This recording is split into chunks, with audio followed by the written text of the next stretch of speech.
জমি কিনলেই নাকি রেজিস্ট্রেশন একদম ফ্রি? জি ঠিক শুনেছেন আপনি। আমাদের এখন একটা এই পয়লা বৈশাখ উপলক্ষে মাসব্যাপী, বৈশাখ মাসব্যাপী আমাদের একটা অফার চলছে। জমি কিনলেই অর্থাৎ এককালীন পেমেন্ট দিলেই রেজিস্ট্রেশন খরচ ফ্রি। ওকে। আর যারা কিস্তি কিনবেন তাদের জন্য 30% ডাউন পেমেন্ট দিলে 10% ডিসকাউন্ট। যারা 30% ডিসকাউন্ট দিতে পারবেন না তাদের জন্য শুধুমাত্র বুকিং মানি দিয়েই বাকিটা সমান 60টা কিস্তি দিয়ে আপনি দিতে পারবেন। আচ্ছা। এর বাইরে যারা বুকিং মানি দিতে পারবেন না তারা টোটাল যে দামটাকে 60 দিয়ে ভাগ করলে যেটা হবে সেটা দিয়েই আপনারা কিস্তিটা চালু করতে পারবেন, এইভাবে আপনি শুরু করতে পারবেন। এই হচ্ছে অফারটা। ওকে, মিনিমাম কতটুকু নিতে হবে? মিনিমাম 3 কাঠা। মিনিমাম 3 কাঠা হাইয়েস্ট?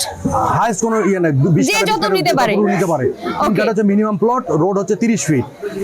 আরেকটা এখানে যেহেতু এই অফারের সুযোগ বলে রাখি, সেটা হচ্ছে আরেকটা স্পেশাল একটা অফার আছে। যাদের এতটুকু সামর্থ্য নাই, একটা প্লট কেনার মতো সামর্থ্য নাই, তারা চাইলে তাদের ভাই বোন বা বন্ধু বান্ধব বা কলিগ মিলে 5 জন 7 জন 10 জন মিলে গ্রুপ করে যদি শেয়ারে নিতে চায় সেটাও দেওয়ার সুযোগ আছে ইনশাল্লাহ। ওকে সুতরাং ওকে, এটা একটা বড় একটা অপরচুনিটি হতে পারে। আচ্ছা দারুন। সো যারা আসলে জানতে চাচ্ছেন রেলিক সিটি সম্বন্ধে, আরো ইনডেপথ জানতে চাচ্ছেন, স্ক্রিন দেওয়া নাম্বারে যোগাযোগ করে কিন্তু আপনারা জেনে নিতে পারবেন।